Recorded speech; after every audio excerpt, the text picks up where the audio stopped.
So, took a little longer than expected, but The Legend of Zelda Twilight Princess PC Port Everything You Need to Know video is here. This will go over everything, from answering all your questions, explaining what it is, who's working on it, etc, etc. I'm going to try and explain this in like a simple way, but it does get a little complicated. I'll try to explain everything as simply as I can. But yes, this is a bit of a longer video, so let's just get into it. Without further ado. So to start, the Twilight Princess PC Port. It's exactly what it sounds like. We're porting The Legend of Zelda Twilight Princess to PC, and when I say we, I mean Linif and his team. Linif Adomra, I hope I'm pronouncing that correctly, is a fan, like you or me, who's decided to take up the mantle and start working on this PC port. Now, this is one of two Twilight Princess PC ports. The other one we really don't know a lot about. All we have is this one clip on Twitter, we know who's working on it, and we know that they're working on it at the same time we are. However, this project, called Twilight Princess Courage Reborn, is the only one that I have access to and that most people have access to.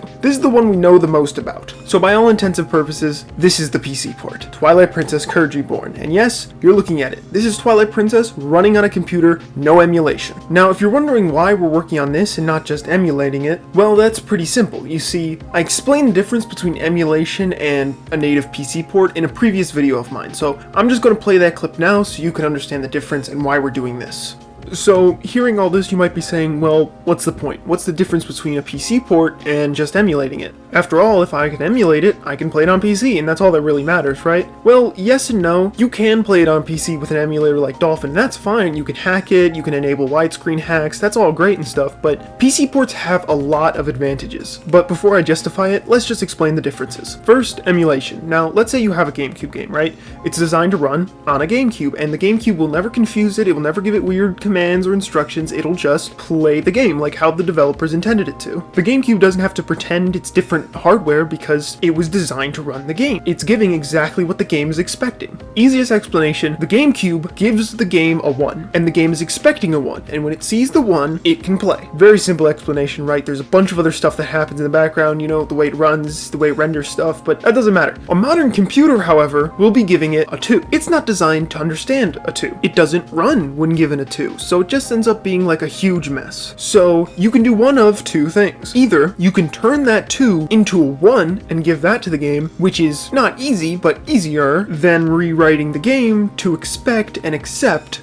a 2. This, of course, is emulation versus a native port. Emulation turns the 2 into a 1, and a native port just rewrites the game to accept a 2. However, native porting is extremely difficult. Not only does the game have to be 100% decompiled, which means all of the code has to be completely laid out, which this only happened for Twilight Princess last December, but then, after that's all done, someone has to take that code, which remember is written to expect a 1, and then rewrite it to expect a 2. Just decompiling it takes forever, and then you actually have to port it. It's a ton of work. Now, you might be saying, what's the point? Why are they doing all this? Why not just convert the 2 into a 1 and just play on Dolphin? Well, you can. It's not a bad place to play it at all. But the thing is, a 2 has so many advantages. Modern hardware speeds are incredibly fast compared to the GameCube. Even on like crappy laptops, it's just way better. In fact, on the server, Linif shared a screenshot where the game was running at 600 FPS compared to 30 on the GameCube. So yeah, modern hardware speeds are fast. Everyone knows this. But a PC port also includes a lot more freedom for modding and cheating and other hacks. I wasn't given permission to show off exactly what they're working on right now, but believe me, it's going to be worth the wait. But at a base level, that's what's different between them.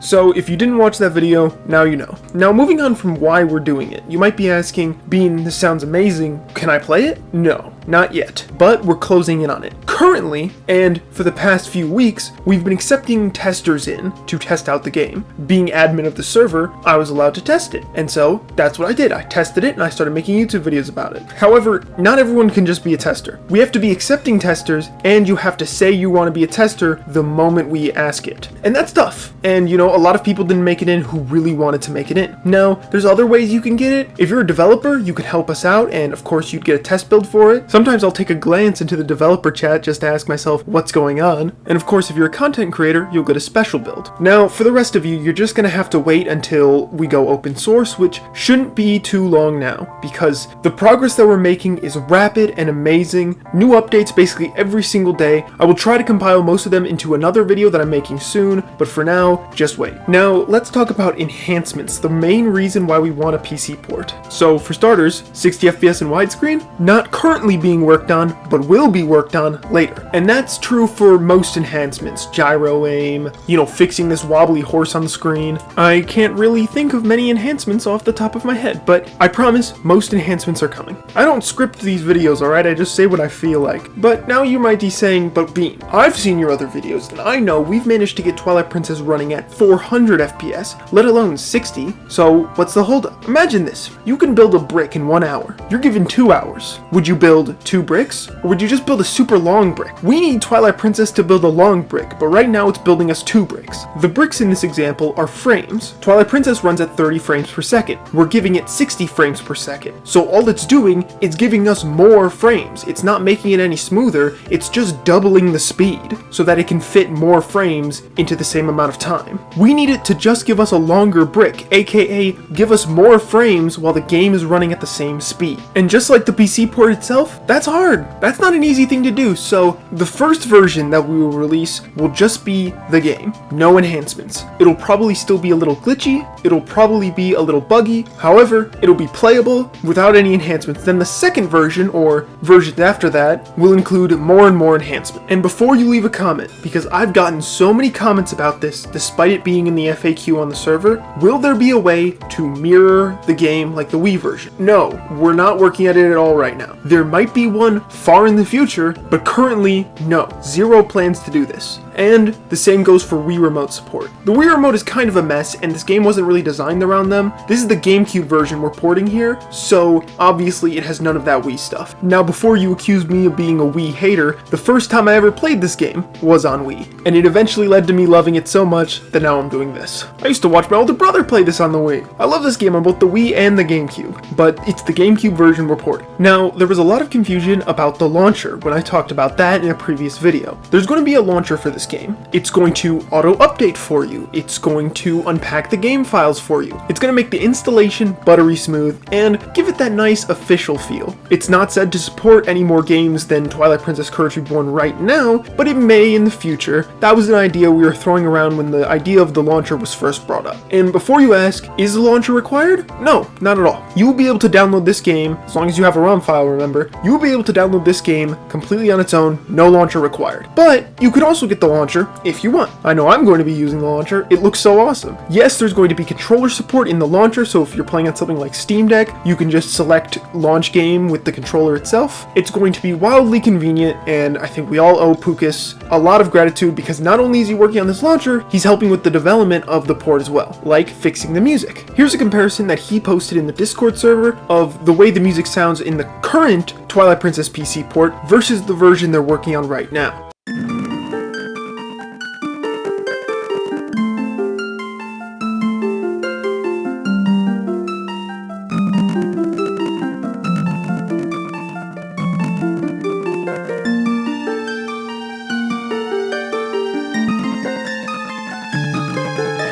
Honestly, sounds great, very close to the source material. You won't really be able to tell the difference between this and the Dolphin version unless you have really good headphones, but they're going to make it even better. And speaking of music, the launcher will include some music just in the background, just to make it a little more lively, but don't worry, you can turn it off, and that's what I will be doing because I really hate music in my launchers. I know that's a specific thing to hate, but I'm a very specific hater. Anyway, the music is going to be worked on by a friend of mine who makes remixes of video game tracks, and here's a little demo of it.